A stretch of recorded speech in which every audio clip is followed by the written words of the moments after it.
Kamu tahu apa sebabnya? Bukan karena stok batu bara menipis, bukan. Tempat kalian juga ini nggak, listriknya mati bergilir nggak? Kalau iya sama. Udah hampir seminggu kayaknya. Jadi kadang siang, kadang malam. Dan itu sama kayak disamaratain deh, 3 jam setiap kali mati lampu. Tadi malam itu dari jam 6 sampai jam 9 mati lampu. Kamu tahu apa sebabnya? Bukan karena stok batu bara menipis, bukan. Karena banyak pengusaha batu bara lebih memilih menjual batu baranya ke luar negeri dan dapat cuan dolar. Make sense sih, sebagai kayak mentalitas atau ya logikanya pengusaha yang mending dijual di luar daripada dapat rupiah yang recehan, kan nggak ada harganya. Jadi gimana Pak Prabowo, masih di dalam statement bahwa orang desa nggak pakai dolar? Dengar-dengar sekarang lagi sering pemadaman bergilir ya, di Pulau Jawa juga, bukan hanya di Sumatera.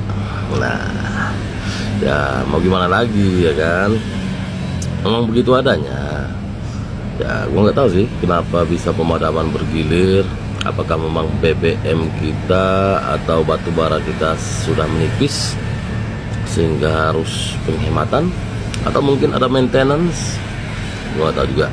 Yang jelas, sesuai prediksi gua beberapa bulan yang lalu, sekarang sudah terjadi ya. Pemadaman bergilir di mana-mana. Lalu BBM naik. Lalu apalagi ya? Banyak banget sih yang gua sampaikan beberapa bulan yang lalu, dan semuanya sudah kejadian. Kadang gua merasa takut sendiri ya. Ntar gua dikira peramal lagi. Nah, itu dia teman-teman. Kita gak bisa berharap kepada manusia. Kita harus mandiri sendiri, bro. Dari dulu gue udah sampaikan, tapi gue malah lebih disorot ke sales solar panelnya. Ya sekarang sudah ngerasain ya gimana pentingnya yang kemandirian energi itu. Gue jujur aja, di rumah sekarang gue nggak butuh BBM, nggak butuh LPG, hanya berbekal solar panel saja. Mobil, motor gua pakai listrik, terus kompor gua pakai listrik, apalagi ya, mesin air gua pakai listrik, listrik rumah gua ya pakai listrik. Jadi ya bodo amat lah, mau BBM naik, mau pemadaman bergilir, ya gua manusia, dan gua menggunakan akal. Dan ya jelas gue mampu ya. Kalau lu mampu, kenapa tidak dikerjakan? PLN minta maaf atas terjadinya pemadaman bergilir di Pulau Jawa. Enak banget. Maaf. Maaf doang. Maaf doang, maaf. Kan juga bisa maaf. Ya kalau maaf mah kita sebagai rakyat juga bisa tinggal minta maaf. Gratis, Mas. Kalau telat bayar juga tinggal minta maaf. Tapi masalahnya apa? Telat sehari dapat peringatan, telat 2 hari dapat ancaman, telat seminggu langsung dicabut meterannya. Anjay. Bayangkan, adonan kue sudah siap masuk oven, modal sudah keluar, pesanan pelanggan sudah menanti, tapi tiba-tiba jepret. Listrik padam tanpa ada pemberitahuan sama sekali. Ini adalah kenyataan pahit yang harus ditelan oleh salah satu pelaku UMKM toko kue di Jawa Timur yang aku cari dari sumber pemberitaan di media online ya. Akibat pemadaman listrik sepihak oleh PLN, puluhan kue yang sedang diproses gagal mengembang dan berujung jadi sampah. Kerugian yang banyak tentunya harus ditanggung sendiri oleh pelaku UMKM tersebut hanya karena apa? Karena sirnanya pasokan daya tanpa peringatan dini yang dilakukan oleh PLN. Kasus kue Bantet ini bukan satu-satunya ya. Gelombang pemadaman listrik bergilir yang dilakukan oleh PLN akhir-akhir ini ya. Di sejumlah daerah Jawa dan Bali belakangan, ini benar-benar mencekik urat nadi usaha kecil, termasuk aku sendiri yang mengalami ya. Mari kita lihat sektor lainnya nih, UMKM kuliner frozen food misalnya. Tanpa listrik, terus kulkas dan freezer mereka mati, pastinya membuat stok daging dan makanan beku ini membusuk dalam hitungan jam aja. Di sektor jasa, industri kreatif seperti studio dokumentasi dan percetakan mikro ini terpaksa juga harus stop produksi terlebih dahulu selama pemadaman listrik.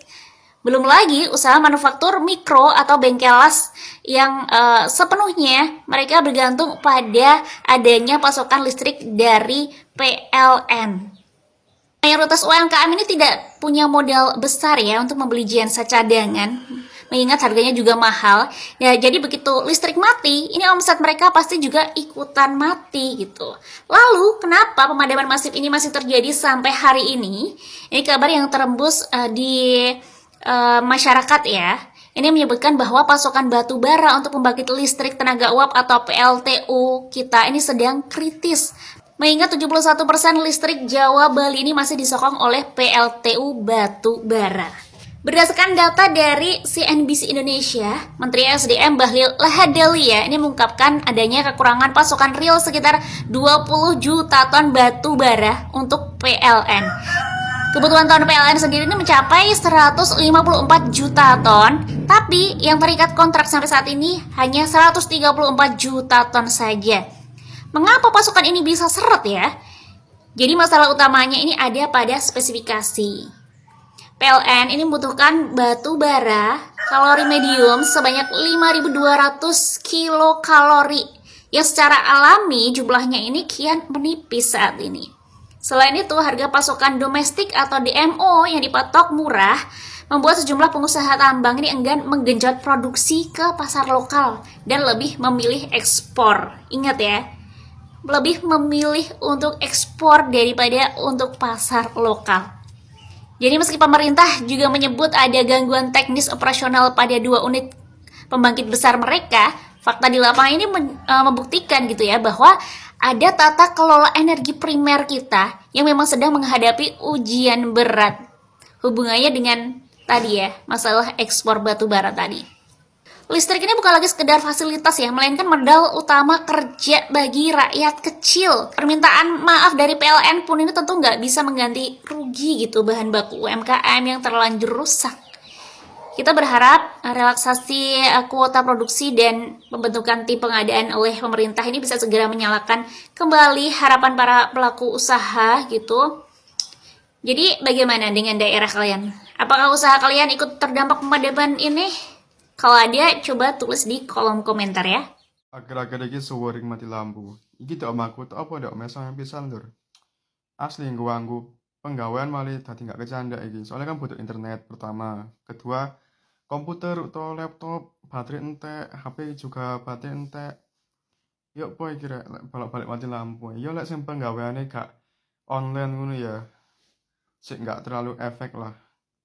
Bahkan gak online sekalipun lek dari bakul jus tetep ngefek loh. Iki yo po iki aku salamane ono acara penting wae rong dino online. Bolah. Menteri Energi dan Sumber Daya Mineral (ESDM) Bahlil Lahadalia menyatakan menaruh perhatian penuh atas terjadinya pemadaman bergilir yang dilakukan PT PLN, Persero, di sejumlah daerah. Pada intinya, Bahlil meminta PLN untuk segera mengambil langkah mitigasi yang terukur dan komprehensif agar kejadian serupa tidak terulang kembali. Saya mendengar informasi ada beberapa daerah terjadi pemadaman bergilir. Saya minta PLN untuk segera melakukan langkah-langkah yang terukur, komprehensif untuk memberikan kenyamanan bagi pelanggan dengan tidak ada lagi pemadaman. Dengan kata lain segera atasi masalah teknis ini. Karena masalah teknis semuanya ini kewenangan dan kendalinya memang ada di PLN, ucap Bahlil dalam siaran persnya. Dikutip Senin tanggal 22 Juni tahun 2026. Bahlil menegaskan, PLN perlu melakukan evaluasi menyeluruh terhadap sistem operasional dan memastikan seluruh proses berjalan secara optimal. Menurut dia, langkah mitigasi yang tepat menjadi kunci agar gangguan serupa tidak kembali dirasakan masyarakat. Tadi saya juga sudah berbicara sama Pak Dirut. Saya katakan bahwa segera melakukan langkah-langkah yang terukur agar hal-hal yang tidak diinginkan tidak terjadi. Termasuk di dalamnya adalah pemadaman yang dikeluhkan oleh rakyat. Yang mengoperasikan listrik itu bukan Dirjen Listrik. Bukan ya. Bukan kita. Kita regulasinya sementara yang melaksanakan kegiatan adalah PLN, tuturnya. Bahlil juga menyampaikan telah berkomunikasi langsung dengan Direktur Utama PLN untuk mendorong langkah-langkah yang lebih cepat dan terukur demi memastikan sistem kelistrikan kembali normal. Tadi saya sampai di jalan juga saya bicara sama Pak Dirut. Saya katakan bahwa segera melakukan langkah-langkah mitigasi yang terukur agar hal-hal yang tidak diinginkan tidak terjadi. Termasuk dalamnya adalah pemadaman yang dikeluhkan oleh rakyat. Pemerintah sudah tegas, tinggal PLN segera merealisasikannya, ujarnya. Di sisi lain, Bahlil membantah anggapan bahwa pemadaman terjadi karena kurangnya pasokan bahan bakar di sejumlah pembangkit. La menegaskan, secara umum kebutuhan batu bara untuk PLN telah diantisipasi melalui penugasan kepada perusahaan-perusahaan batu bara nasional. Total kebutuhan batu bara PLN itu 154 juta. Dari 154 juta itu Dirjen Minerba sudah memberikan penugasan kepada perusahaan-perusahaan batu bara nasional itu sebesar 180 sampai 190 juta yang sudah dikontrakkan 134 juta ton. Artinya tinggal sekitar 18 juta kan. Di mananya ada kekurangan teknisnya. Untuk sampai di power plant-nya itu bukan tugas Dirjen Minerba. Itu sudah merupakan teknis daripada manajemen logistik PLN. Terang Bahlil. Pemerintah tegaskan agar PLN segera menuntaskan persoalan teknis yang menyebabkan pemadaman serta memperkuat sistem pengawasan dan mitigasi operasional. Dengan begitu, layanan listrik kepada masyarakat dapat kembali berjalan normal, andal, dan memberikan rasa nyaman bagi pelanggan di berbagai daerah. Beragam tanggapan muncul dari warganet setelah pernyataan Menteri ESDM Bahlil Lahadalia. Banyak masyarakat berharap PLN segera menyelesaikan persoalan pemadaman listrik yang terjadi di sejumlah daerah. Sebagian netizen juga meminta adanya evaluasi menyeluruh agar gangguan serupa tidak terus berulang dan merugikan aktivitas masyarakat sehari-hari. Pemerintah menegaskan bahwa layanan listrik yang andal merupakan kebutuhan penting bagi masyarakat. Karena itu, PLN diminta segera melakukan langkah mitigasi dan perbaikan secara menyeluruh agar pasokan listrik kembali normal serta kejadian pemadaman bergilir tidak terulang di masa mendatang. Bagaimana pendapat Anda mengenai pernyataan Menteri ESDM yang meminta PLN segera mengatasi pemadaman listrik di berbagai daerah? Tulis pendapat Anda di kolom komentar. Jangan lupa like, subscribe, dan aktifkan lonceng notifikasi agar tidak ketinggalan informasi terbaru lainnya.